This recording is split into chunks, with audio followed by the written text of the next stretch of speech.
So Jacob is on his way to meet his brother Esau after years of separation. And let's be honest, this isn't just a friendly family reunion. If you remember, Jacob stole Esau's birthright and blessing years ago, which left their relationship fractured and full of tension. Jacob is nervous about what might happen when they finally meet. To try to soften Esau's heart and avoid conflict, Jacob employs a strategy. He sends ahead a large series of gifts, flocks of animals, servants, and valuables to Esau. This wasn't just about being generous. In ancient Near Eastern culture, sending gifts was a common way to show respect, seek favor, and even establish alliances. It was also a way to prevent potential conflict by showing humility and appeasing a powerful figure like Esau.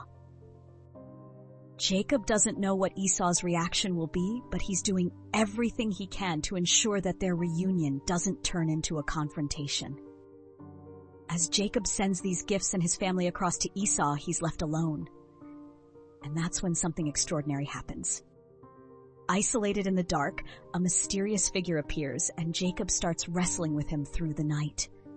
This isn't just a random struggle. This is a divine encounter. At first, it's unclear who this figure is. Some scholars suggest this is an angel, while others believe it's God himself. But what we do know is that this isn't just a physical fight. This is a spiritual struggle. Jacob is wrestling with his past, his guilt, his fear, and his identity. And it's all happening in the dark, under the cover of night, symbolic of the uncertainty Jacob feels about his future and his relationship with Esau. As they wrestle, the figure touches Jacob's hip, dislocating it, but Jacob refuses to let go. He holds on tightly, even in his weakness, and demands a blessing before he'll release the figure. This moment is about persistence and faith. Jacob refuses to let go until he receives something meaningful. And that's when the figure says something profound. "What is your name?" Jacob responds, "My name is Jacob." And that's when God gives him a new name. "You will no longer be called Jacob, but Israel, because you have struggled with God and with him have overcome." This is the turning point.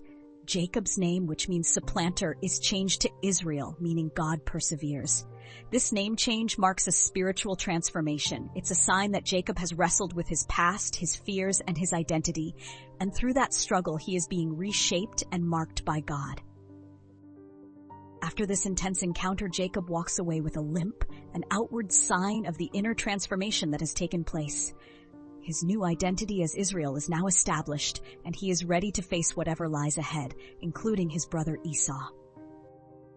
Now let's take a step back and reflect on the deeper theological implications of this moment. Jacob didn't know it, but God had been guiding him the entire time, even through the challenges and struggles. This wrestling match wasn't just about Jacob, it was about God shaping and transforming him. Jacob's persistence in holding on to the figure despite an injured hip shows us the importance of pressing into God when we face difficulties. There are times in life when we have to wrestle, not just with external challenges, but with our own fears, regrets, and doubts. Jacob teaches us that sometimes holding on to God, even in our weakness, can lead to transformation. The significance of names in the Bible is important here. Names often carry deep spiritual meaning, and when Jacob's name is changed to Israel, it signals a new chapter in his life. His identity is no longer defined by deceit, but by struggling with God and prevailing. This is a powerful reminder that our identities can be transformed through divine encounters. In terms of culture, this chapter also highlights some of the patriarchal norms of the time. Jacob's role as the head of his family is crucial, and his encounter with God marks a significant moment in his leadership. In ancient Near Eastern societies, family and lineage were everything, and Jacob's transformation wasn't just personal, it was pivotal for his family's future. Also, the act of sending gifts to Esau was more than just an attempt to placate him. In these cultures, the exchange of gifts was an important economic and social practice used to establish goodwill and settle disputes. Jacob's gifts were a way of demonstrating respect and honoring Esau as a powerful figure, and they also helped ensure a peaceful future for Jacob and his family. Jacob's wrestling match wasn't just a physical fight, it was a spiritual moment that marked the beginning of a new chapter in his life. Through his encounter with God, Jacob is transformed, and this marks the start of a new identity and purpose.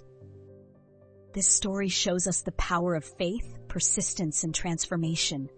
It reminds us that God works in our struggles, and sometimes those struggles are exactly where we encounter God's grace and blessing.